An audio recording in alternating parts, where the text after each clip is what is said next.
খুলনায় খাসি বলে কুকুরের মাংস বিক্রি করা সেই ৪ বিক্রেতাকে কারাগারে পাঠানো হয়েছে।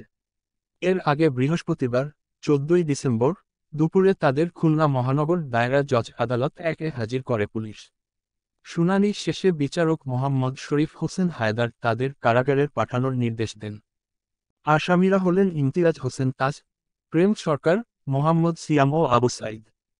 খালিশপুর থানার ভারপ্রাপ্ত কর্মকর্তা মোহাম্মদ আনোয়ার হোসেন জানান, কুকুর জবাই করে মাংস বিক্রির ঘটনায় তেরখাদা উপজেলা প্রাণিসম্পদ কর্মকর্তা খুলনা মহানগর দায়রা জজ আদালত একে প্রাণীকল্যাণ আইন ২০০৯ এর ৭ ধারা এবং নিরাপদ খাদ্য আইন ২০১১ এর ৩৪ ধারায় মামলা করেন।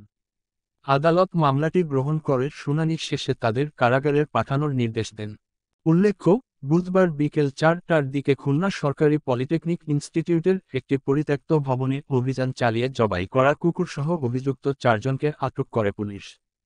তারা দীর্ঘদিন ধরে ওই স্থানে কুকুর জবাই করে খাসি বলে ৪০০ টাকা কেজি দরে মাংস বিক্রি করে আসছিল। এছাড়া কুকুরের মাংস দিয়ে বিরিয়ানি রান্না করে বিক্রির অভিযোগ রয়েছে তাদের বিরুদ্ধে।